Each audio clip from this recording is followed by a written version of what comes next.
assalamualaikum. Kita masuk kelas sejarah ya. Siap. Assalamualaikum warahmatullahi wabarakatuh. Tampilan bisa dilihat semuanya.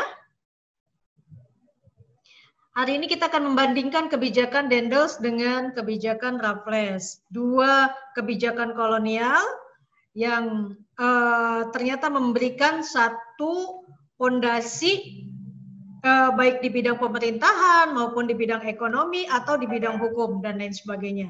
Ya, apapun bentuknya, bahwa penggoresan yang dilakukan atau sejarah yang dibuat oleh kaum penjajah atau pihak kolonial itu tidak bisa kita lupakan. Warisan kolonial itu bisa kita gunakan untuk dipelajari.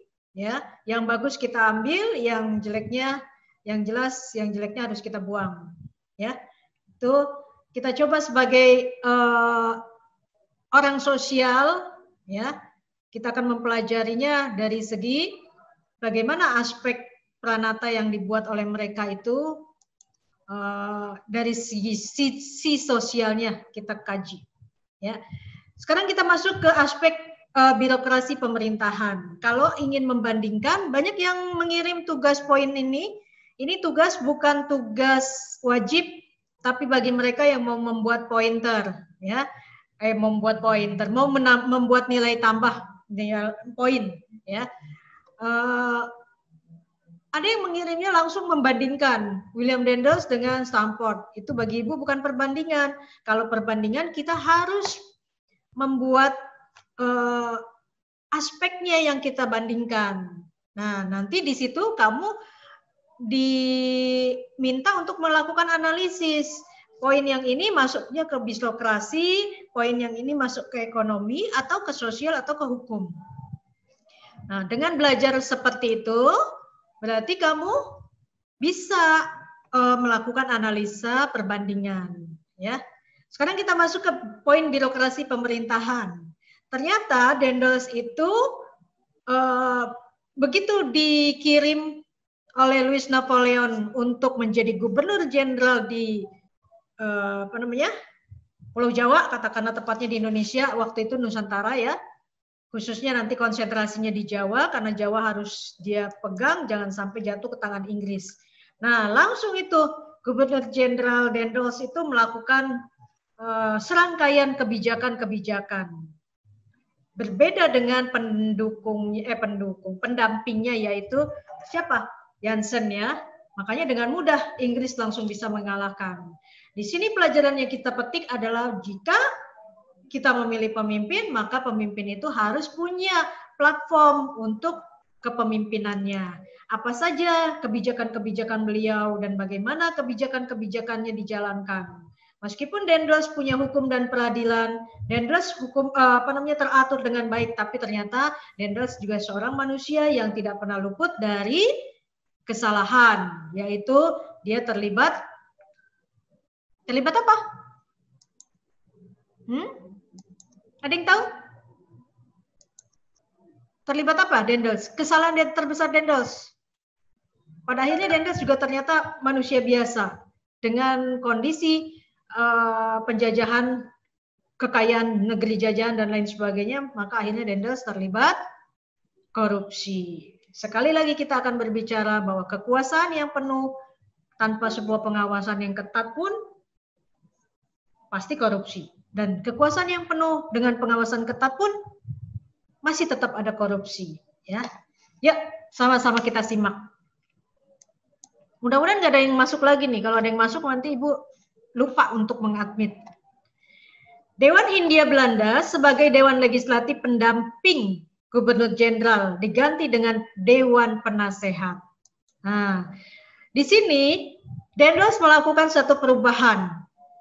Sebelumnya sudah ada yang namanya Dewan Hindia Belanda yang dibentuk oleh pemerintahan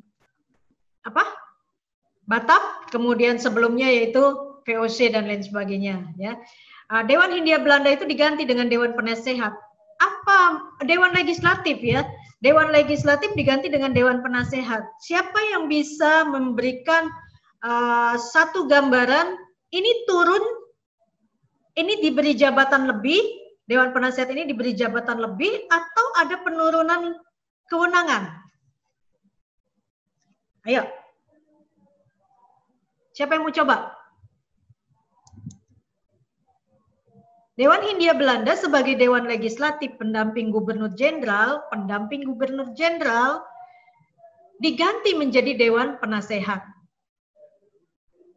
Salah satunya nanti Mr. Montaigne. Ya. Dari sini kita bisa lihat kecerdasan dari seorang Daendels. Ya. Apa kecerdasannya? Dia ingin kekuasaannya berada di atas. Dia tidak butuh Dewan Legislatif. Karena kalau ada Dewan Legislatif, Dewan ini yang berhak mengeluarkan aturan kebijakan. Tapi kalau dia sebagai Dewan Penasehat, sifatnya hanya apa tuh? Sifatnya hanya konsultatif. Ya kalau Daendels butuh konsultatif, kalau tidak ya dia jalan sendiri.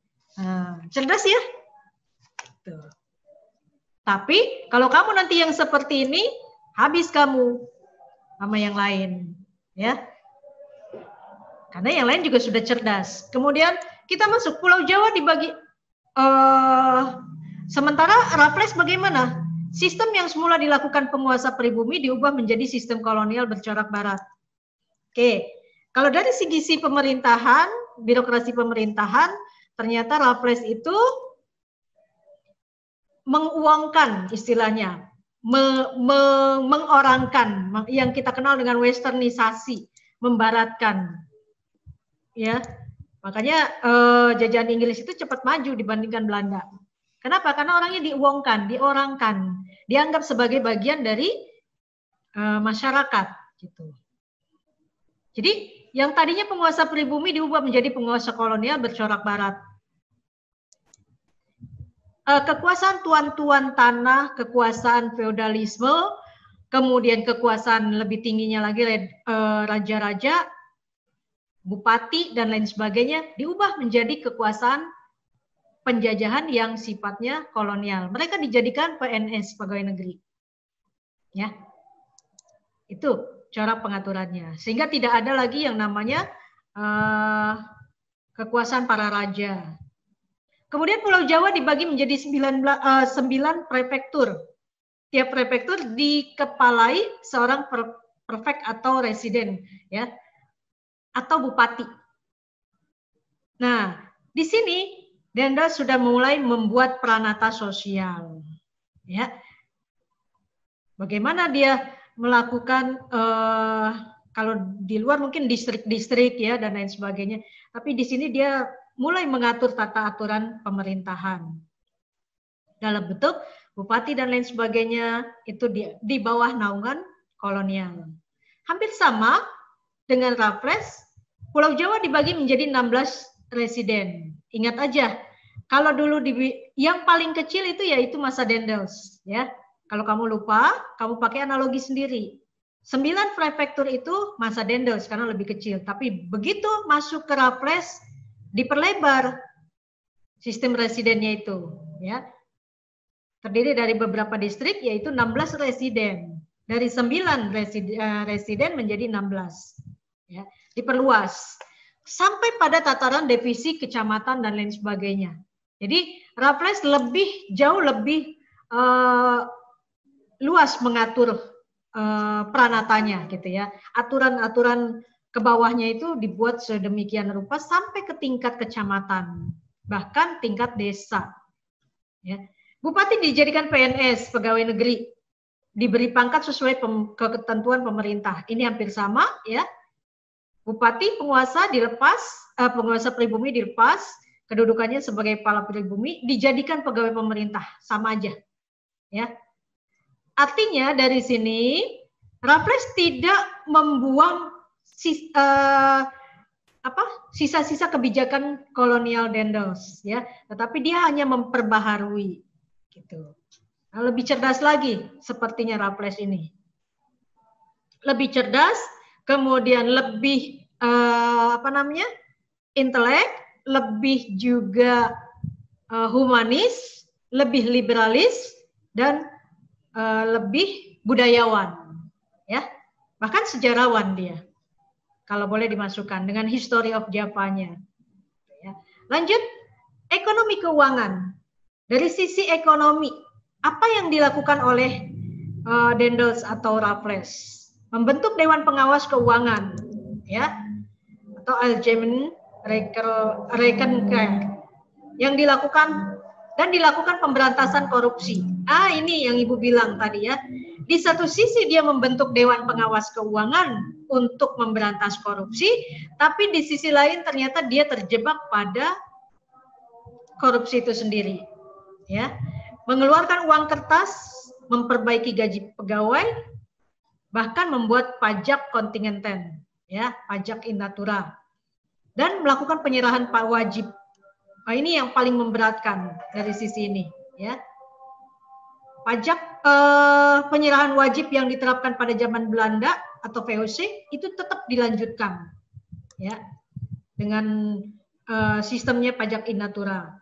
Mengadakan monopoli, kemudian monopoli perdagangan beras, kemudian mengadakan Prengerstelsel atau kewajiban rakyat Prenger yang dikenal dengan kewajiban tanam kopi. Ini yang nanti membuat Multatuli atau Max Havelaar, ya, membuat bukunya yang berjudul Max Havelaar atau Kisah Saija dan Adinda. Bagaimana sengsaranya kaum rakyat Priangan, ya, Jawa Barat harus menanam kopi. Kita lihat di sisi lain untuk ekonomi dan keuangan yang dibuat oleh Raffles, ya. Ternyata pemungutan pajak awalnya perseorangan, tapi karena petugas tidak cukup akhirnya dipungut per desa. Ya. Pajak dibayar ke kolektor dibantu dengan kades melalui bupati, tanpa melalui bupati tapi kadesnya. Jadi tingkatan paling rendah itu mengumpulkan pajak gitu. Jadi nggak ke bupati lagi. Tingkat desa, apa dampaknya kalau ke bupati? Bupati bisa sewenang-wenang. Nanti yang terjadi adalah kayak tanam paksa, ya. Pajak diberikan kepada bupati, bupatinya bisa sewenang-wenang, rakyat yang anak buahnya bupati bisa seenaknya. Kamu sudah nonton ya bagaimana kisah apa namanya Sultan Agung, ya. Gitu. Oke. 53 partisipan. Mohon maaf nih, azan kita lanjut terus. Harusnya berhenti dulu. Karena di situ ada doa yang bisa kita sama-sama. Ya, kita dengarkan dulu. Baru hayya 'alas shalah, mari kita sholat. Ya, bersegera untuk sholat. Habis itu kita doa sebentar. Mudah-mudahan cita-cita kamu di perguruan tinggi nanti tercapai ya.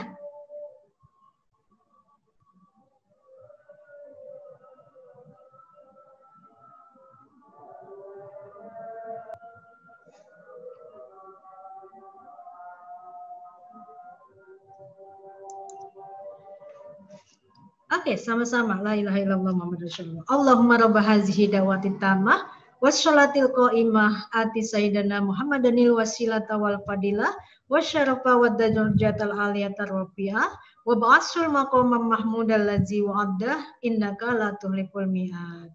Ya Allah, berikanlah kemudahan bagi anak-anak hamba untuk menerima pelajaran di semua pelajaran.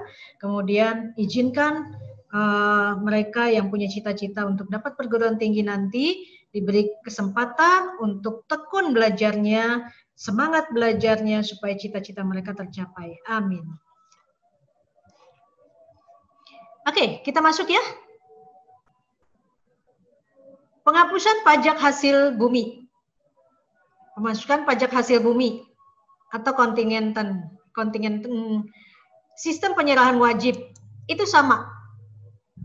Ya, maksudnya penghapusan pajak hasil bumi nanti diganti dengan sistem sewa tanah. Ya, warisan kolonial untuk pajak hasil bumi.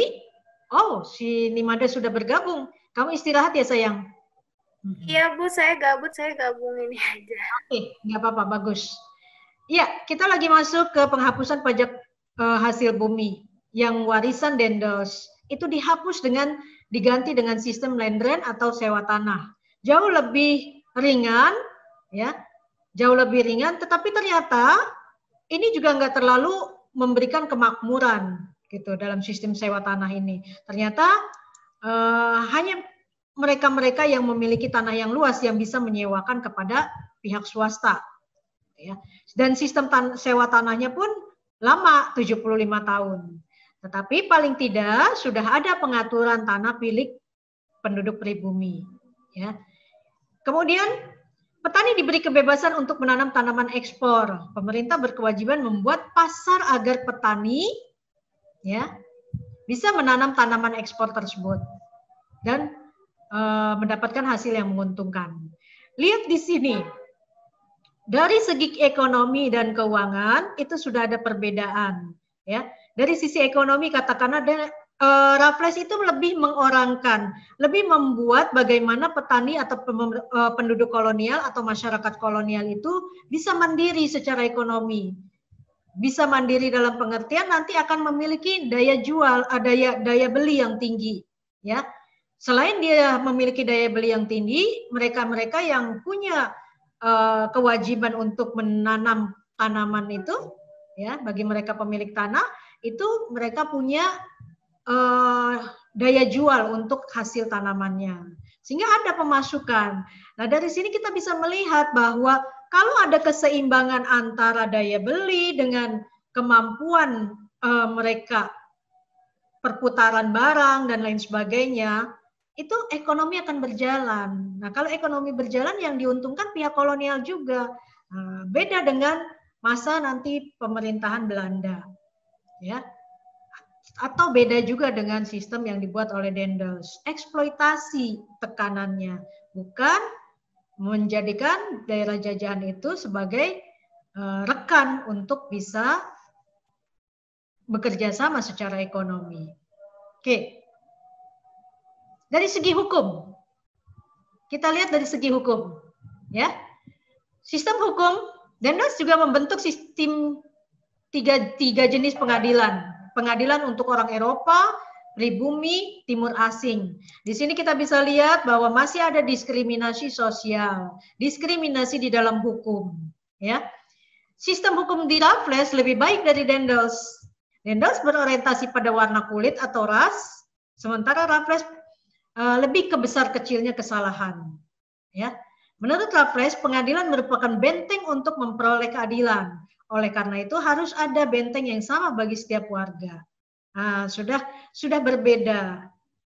Jadi sekarang kamu bisa melihat bahwa warisan kolonial antara Inggris dengan bangsa-bangsa kolonial lainnya seperti Belanda, seperti Portugis, seperti Spanyol itu jauh berbeda.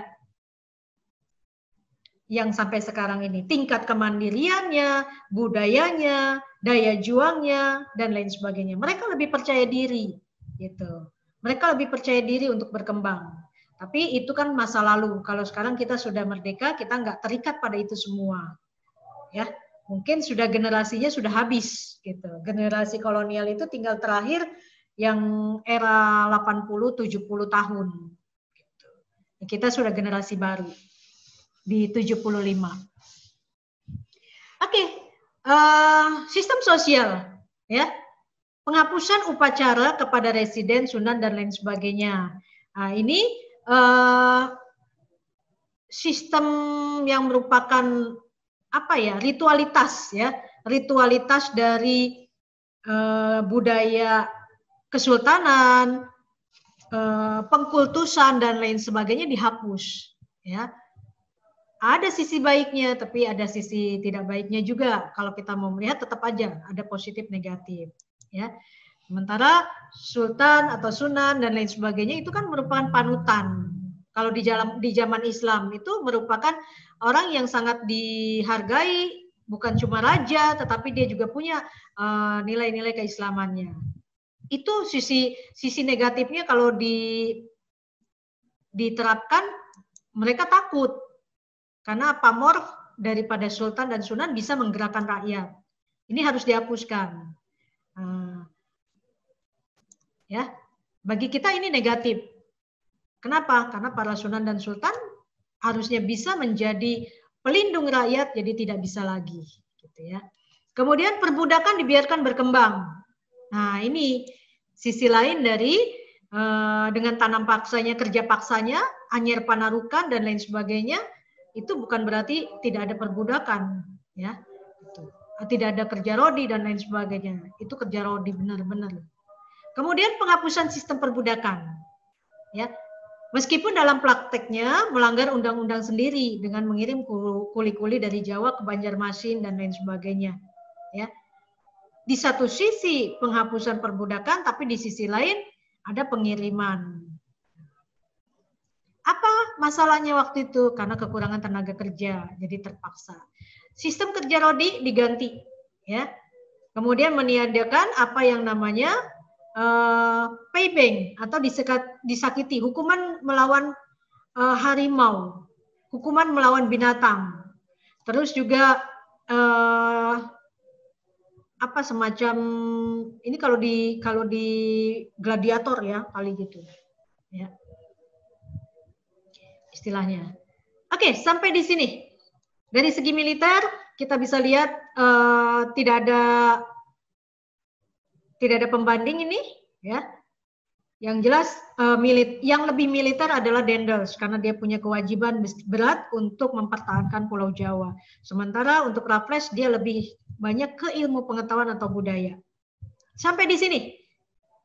Ibu sudah ngambil waktunya Keisha. 9 menit. Ada pertanyaan? Oke, ada pertanyaan?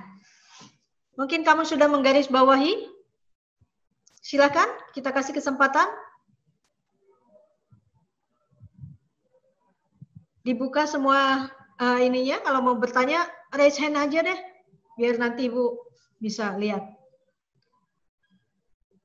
Tondi?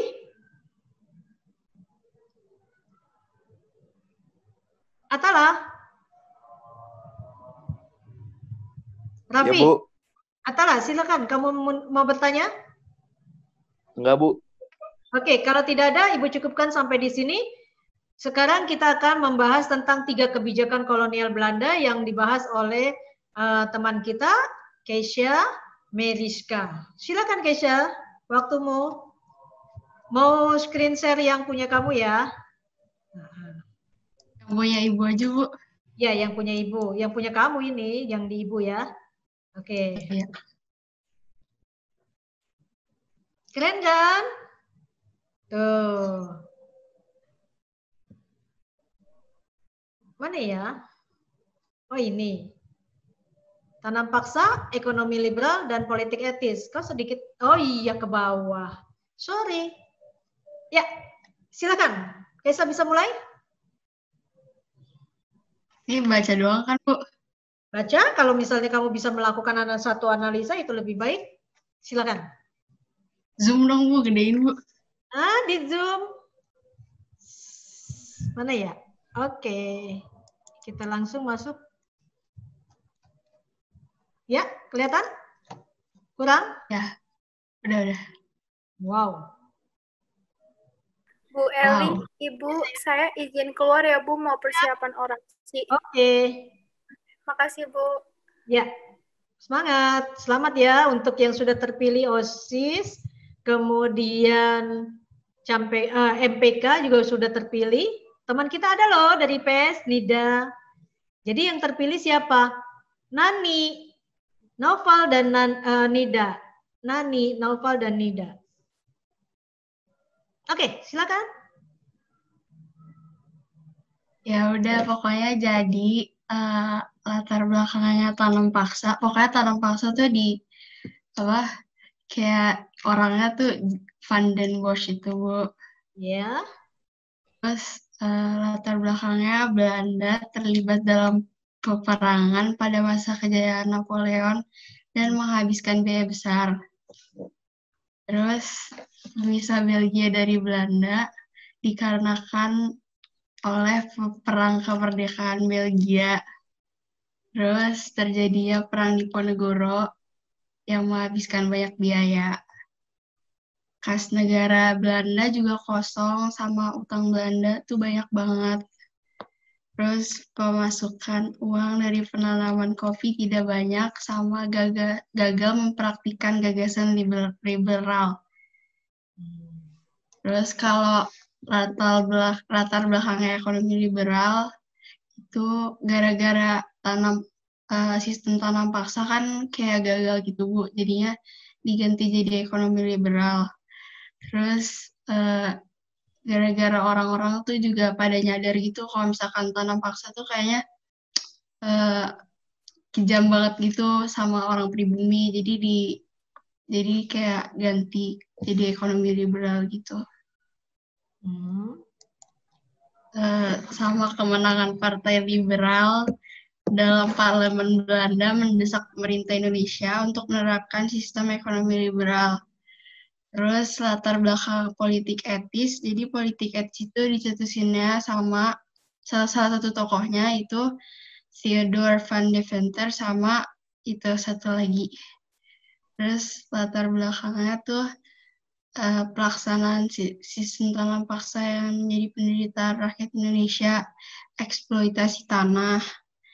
Terus sistem ekonomi liberal tuh nggak ngubah nasib rakyat pribumi gitu. Terus upaya Belanda untuk memperkokoh pertahanan negeri jajahan sama rakyat kehilangan hak milik utama, yaitu tanah. Udah, Bu. Oke, untuk latar belakangnya semua tahu ya bahwa tanam paksa itu karena Belanda kekurangan kas negara, kemudian ekonomi liberal itu karena kemenangan kaum liberal, dan politik etis itu karena eksploitasi yang dilakukan pada masa tanam paksa dan ekonomi liberal, dan ditambah parlemen dikuasai oleh kelompok sosialis, kelompok humanis ya. Lanjut ke aturan. Aturan tanam paksa itu ada di Statsblad tahun 1834 nomor 22. Satu, persetujuan agar penduduk menyediakan sebagian dari tanahnya untuk penanaman tanaman ekspor yang dapat dijual di Eropa. Kedua, tanah pertanian yang disediakan rakyat tidak boleh melebihi 1/5 dari tanah pertanian yang dimiliki. Jadi jadi waktu itu rakyat pribumi nanamnya kayak kebanyakan tuh tanahnya untuk ditanam buat Eropa gitu, sementara yang buat mereka tinggal tuh kayak dikit banget. Terus yang ketiga, pekerjaan yang diperlukan untuk menanam tanaman tidak boleh melebihi pekerjaan untuk menanam padi. Keempat, tanah yang disediakan bebas dari pajak tanah. Yang kelima, hasil dari tanaman diserahkan kepada, kelihatan Bu? Iya. Diserahkan pada pemerintah Hindia Belanda. Yang keenam, kegagalan panen yang bukan kesalahan petani ditanggung pemerintah. Ketujuh, yang tidak mempunyai tanah akan dipekerjakan di perkebunan atau pabrik milik pemerintah. Terus pelaksanaan tanam paksa diserahkan kepada pemimpin. Bu, nggak kelihatan lagi, Bu. Pemimpin pribumi. Terus cut lagi. Terus aturan. Enggak, pelaksanaan masih ada ya? Tadi aturan. Ada, Bu. Sekarang kita aturan ekonomi liberal. Jadi aturan ekonomi liberal tuh undang-undang gula, tanaman tebu adalah monopoli pemerintah yang secara berangsur-angsur akan dialihkan kepada pihak swasta. Sama undang-undang agraria, tanah di Indonesia dibedakan atas tanah rakyat dan tanah pemerintah. Tanah rakyat dibedakan atas tanah milik yang bersifat beban dan tanah desa yang tidak bebas. Tanah rakyat tidak boleh dijual kepada orang lain. Tanah pemerintah dapat disewakan kepada pengusaha swasta hingga 75 tahun. Terus kalau aturan politik etis itu ada dirangkum di Trias van Deventer. Itu ada irigasi, edukasi, sama migrasi. Irigasi itu pengairan, itu diusahain membangun irigasi untuk mengairi sawah-sawah penduduk. kalau edukasi itu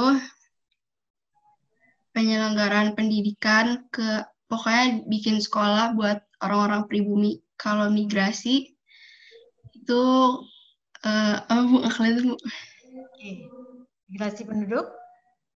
Kalau migrasi, jadi penduduk-penduduknya tuh kayak yang dari Jawa dipindahin ke daerah-daerah yang lebih sepi. Dah. Oke, kita lanjut ke dua ini dulu. Ada pertanyaan? Halo? Ada yang mau ditanyakan? Baik, kalau tidak ada yang ditanyakan, kita akan lanjut ke pelaksanaan. Aturannya sudah jelas, sekarang kita membahas pelaksanaan. Dari sisi aturan, kita lihat sebentar tanam paksa. Diatur sedemikian rupa sih sebenarnya, kalau diatur sedemikian rupa 1/5 itu tidak terlalu memberatkan ya. Ya. Pekerjaan yang diperlukan juga untuk menanam tidak boleh lebih dari pekerjaan menanam padi. Jadi sekilas gitu ya, istilahnya kalau menanam padi itu butuh waktu 3 bulan, ya pekerjaan tanaman ini tidak harus sampai segitu. Ya. Atau hasil tanaman diserahkan kepada pemerintah Belanda, kegagalan panen juga bukan kesalahan ditanggung penduduk, tetapi langsung ditanggung oleh pemerintah. Artinya tidak ada kewajiban kalau gagal panen. Gitu ya. Aturannya sudah humanis sebenarnya, sudah dibuat sedemikian rupa walaupun tetap berpihak kepada pemerintah kolonial. Ya. Tapi logis gitu atau rasional untuk dilaksanakan. Lanjut. Jadi pelaksanaan tanam paksa itu nggak sesuai sama peraturan yang udah dibikin. Karena banyak yang korupsi, pegawai sama pejabatnya. Terus jadi banyak rakyat juga dibayarnya tuh nggak sesuai gitu kan. Jadi mereka banyak yang kelaparan, terus kayak mati gitu. Terus kalau pelaksanaan ekonomi liberal, jalan bagi pemerintah kolonial Belanda menerapkan imperialisme modern. Terus Indonesia dijadikan tempat mendapatkan bahan mentah atau baku industri di Eropa, mendapatkan tenaga kerja murah, tempat pemasaran barang produk Eropa, sama tempat penanaman modal asing. Terus Belanda juga melaksanakan Pax Netherlandica atau pembulatan negeri jajahan Belanda di Indonesia. Pelaksanaan politik etis itu mulai memperhatikan aspirasi rakyat Indonesia yang pengen emansipasi dan merdeka. Terus juga dicari bentuk pemerintahan kolonial perpaduan antara Barat dan Timur. Disebut juga politik asosiasi, sama perubahan yang berhasil dicapai itu desentralisasi pemerintahan, pembangunan irigasi, emigrasi transmigrasi, edukasi, perbaikan kebun lagi Bu, saya kalian sama perbaikan kesehatan dan penanggulangan penyakit.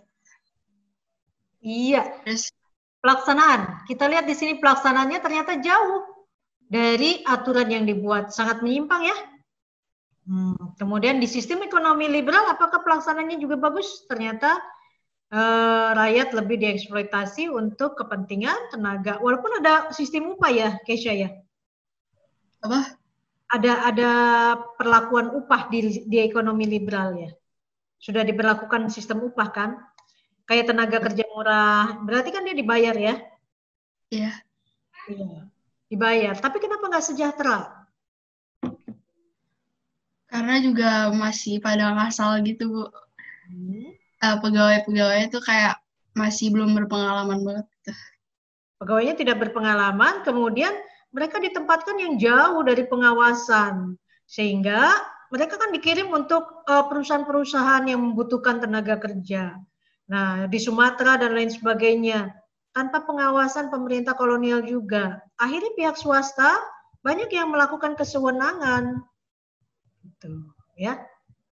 Sama lah seperti kita perusahaan-perusahaan pada membayar upahnya tidak sesuai dengan UMR. Ini praktek-praktek ini udah ada sejak dulu.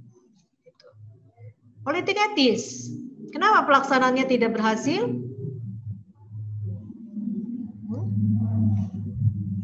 Tetap aja orientasi politik etisnya ditujukan kepada pemerintah, kepentingan pemerintah kolonial. Silakan dampak.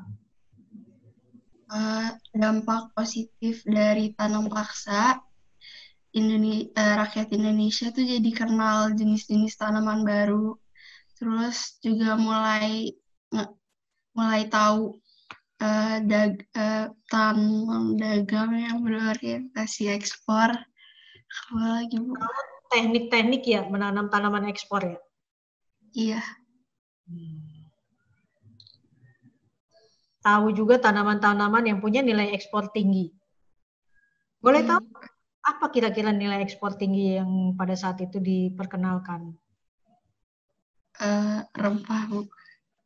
Rempah? Hanya rempah? Kalau untuk Pulau Jawa apa? Yang punya nilai ekspor tinggi? Apa ya, Bu? Banyak kan? Kopra waktu itu menjadi ekspor kita. Kemudian, kopra tahu nggak ya kopra ya? Enggak, Bu. Kopra itu kelapa, ya. Kemudian dibuka itunya, kulitnya yang keras itu dibelah dua, dibuka, isinya kelapa utuh, yang udah setengah kelapa utuh itu dijemur. Nah, itu dipakai untuk setelah kering dikirim, setelah proses penjemuran dikirim, itu dipakai untuk bahan baku pembuatan bermacam-macam campurannya, seperti apa namanya, kayak kapur barus, kemudian minyak dan lain sebagainya. Itu banyak jadi campuran ya, kopra. Kemudian bagi Belanda untuk yang ekonomi liberal positifnya. Kesha? Halo? Tapi ini dampak negatif tanam paksa juga ada, bentar aja. Ada tuh di bawah. Ya. Boleh. Tanam paksa dulu tuntaskan. Kalau dampak negatifnya, jadi ada kemiskinan dan serta penderitaan fisik dan mental yang berkepanjangan. Terus beban pajak juga berat, banyak gagalan panen, kelaparan dan kematian terjadi di banyak tempat, sama jumlah penduduk Indonesia menurun. Iya. Terus dampak ekonomi liberal bagi Belanda, keuntungannya besar bagi kaum swasta dan pemerintah kolonial Belanda. Hasil produksi perkebunan dan pertambangan mengalir ke Belanda. Terus negara Belanda menjadi pusat perdagangan hasil dari tanah jajahan. Kalau bagi Indonesia, kemerosotan tingkat kesejahteraan penduduk, krisis perkebunan, menurunnya konsumsi bahan makanan, menurunnya usaha kerajinan rakyat karena kalah bersaing dengan barang impor Eropa, pengangkutan dengan gerobak menjadi merosot, penghasilannya serta adanya kereta api, rakyat menderita karena diterapkan kerja rodi dan hukuman yang berat bagi yang melanggar.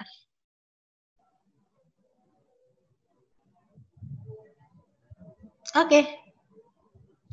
Sekarang kita masuk ke dampak politik etis. Politik etis berdampak banget sama di dalam bidang pendidikan dan pengajaran di Hindia Belanda. Salah satu tokohnya adalah Mr. Abendanot. Dia Menteri Kebudayaan, Agama, dan Kerajinan tahun 1900 sampai 1905. Tahun 1900 mulai berdiri banyak sekolah untuk semua kalangan, dari priai sampai rakyat biasa juga bisa sekolah. Hal ini menimbulkan munculnya golongan terpelajar sebagai pelopor perlawanan politik dan nasionalisme Indonesia. Iya. Kita lanjut kegagalan. Kegagalan politik, kegagalan tanam paksa itu produksi beras berkurang, jadi harganya naik drastis. Terus bencana kelaparan di Jawa Barat dan Jawa Tengah. Protes dari berbagai pihak, sama rakyat merasa sangat dibebani dengan aturan sistem tanam paksa, jadi pada berontak. Iya, terjadi banyak pemberontakan ya terhadap sistem tanam paksa tersebut. Lanjut. Kalau kegagalan ekonomi liberal itu karena kurang stabilnya politik dalam negeri sehingga pemerintah mengakibatkan pengeluaran untuk operasi keamanan Indonesia. Kabinet terlalu sering ganti-ganti, jadi program-program yang dulu-dulu tuh nggak ada yang bisa dilaksanakan. Terus juga belum memiliki pengalaman untuk menata perekonomian, kurangnya tenaga ahli dan dananya juga kurang memadai. Sama adanya pegawai yang bertindak sewenang-wenang dan korupsi. Kalau kegagalan politik etis itu ini sih, kesejahteraan rakyat pribumi tetap rendah, sama cuma sebagian kecil yang ternyata memperoleh keuntungan itu, Bu. Dah. Oke. Ada yang bertanya? Berikan aplaus dulu deh. Kok nggak ada suaranya ya? Halo? Oke, kita lanjut. Kesha, untuk kabinet sering berganti ini kamu nggak salah kan ngambilnya datanya? Apa memang benar ada di sini? Khawatirnya ibu kamu mengambilnya kegagalan ekonomi liberal itu pada zaman kita 1950. Iya kali Bu, nggak tahu saya. Iya, pas ibu baca loh. Tadi soalnya kalau saya cari ekonomi liberal cuma dikit Bu, itunya informasinya banyak tuh tanah paksa sama politik etis. Iya, kamu tidak menuliskannya kegagalan ekonomi liberal 1870. Kalau kegagalan ekonomi liberal aja yang tertuang akan muncul ekonomi pada zaman liberal 1950. Ya. Jadi ini nanti diperbaiki. Perbaiki yang ini, kemudian kirim ulang. Buat belajar teman-teman. Ya, kesalahannya cuma di sini doang. Oke. Aduh, waktunya habis ya. Masih boleh 5 menit untuk Ibu? Oke, semuanya buka. Kita minta Kesha IP1 mana? Iya, kalau Bu. Keberikan wajahmu. Saya kameranya lagi nggak bisa, Bu. Oh, lagi nggak bisa kameranya. Ya, makanya dari saya buka. Oke, siapa yang mau bertanya? Kamila? Kamila mau bertanya? Lula? Bu, udah cukup. Udah cukup. Udah cukup ya, terbahas ya. Oke, sekarang kita nanti minggu depan sudah mengakhiri kebijakan kolonial. Tesnya itu setelah kita ulangan, ya. Tapi minggu depan. Jadi minggu depan kita akan masuk ke materi baru, yaitu perlawanan terhadap kolonialisme imperialisme. Kalau nggak ditutup dengan kuis, kayaknya nggak enak ya. Boleh dong ditutup dengan kuis. 1 pertanyaan saja. Karena kamu nggak mau bertanya, Ibu aja yang bertanya. Desakan parlemen terhadap kebijakan kolonial itu sangat tinggi sekali di pemerintah Belanda. Begitu besarnya desakan golongan liberal, maka parlemen berubah dari kelompok konservatif ke kelompok liberal. Kemenangan kaum liberal di parlemen merubah kebijakan kolonial. Ya, jadi kebijakan di pemerintah kita pada waktu penjajahan Belanda itu tergantung kepada parlemen Belanda di pusatnya. Sejak 1800, ya, sejak pembentukan Republik Batav kemudian diganti menjadi pemerintahan kolonial Belanda, yang itu Dendels ke sana dan lain sebagainya, ya. Pada waktu POC nggak tergantung, pemerintah parlemen Belanda nggak ikut campur karena POC diberikan hak penuh. Begitu sudah dikuasai oleh Belanda 1800, Indonesia dikuasai oleh kerajaan Belanda sehingga tergantung kepada parlemen Belanda. Ya. Nah, parlemen Belanda itulah yang menentukan kalau parlemennya dipegang oleh kelompok konservatif, maka kebijakan orientasi kolonialnya adalah kebijakan kolonialnya berorientasi kepada eksploitasi secara utuh, keuntungan sebesar-besarnya. Maka keluarlah kebijakan tanam paksa. Begitu parlemen dikuasai oleh kelompok liberalis, maka kebijakan pemerintah kolonialnya juga berubah. Apa kebijakannya? Lebih liberalis. Gitu ya, maka terbukalah Indonesia menjadi politik ekonomi terbuka atau apa namanya kebijakannya, PMA, penanaman modal asing ya. Jadi semua bangsa Eropa punya hak untuk bisa mengelola perusahaan, membeli perusahaan atau mendirikan perusahaan di negeri tanah jajan, tentunya dengan kompensasi mereka sewa. Ya, makanya muncul perusahaan-perusahaan swasta. Makanya mereka akhirnya membutuhkan tenaga kerja yang murah. Kemudian di politik etis juga sama. Begitu kelompok, karena sistem ekonomi liberal tidak membuat rakyat lebih makmur, ya, seperti harapannya. Ada sih perubahan, tapi tidak semakmur yang dicita-citakan. Apa yang terjadi? Yang terjadi adalah, sorry ya, hapus ya. Mereka sudah 4 menit. Udah pada keluar nih? Belum? Aduh, kaget Ibu. 2 menit lagi Ibu tutup. Sampai di situ. Kemudian kebijakan parlemen Belanda dikuasai oleh kelompok etis atau humanis, maka kebijakan kolonialnya juga lebih humanis, yaitu munculnya politik etis. Ya, paling tidak politik etis ini sudah memberikan munculnya kelompok-kelompok cendekiawan yang akan melakukan perubahan besar dalam bentuk kesadaran nasional. Ya, nah kita muncul nanti ada organisasi pergerakan nasional. Cukup sampai di sini. Wassalamualaikum warahmatullahi wabarakatuh. Jangan lupa dibaca buku cetaknya karena kita tidak punya waktu untuk menjelaskan. Ya, silakan bergabung. Anda bergabung ke tadarus sholat. Ya. Dan hari ini kelas 12 akan ada sosialisasi OSIS. Salam. Salam jas merah. Jangan lupa sejarah. Oke, assalamualaikum.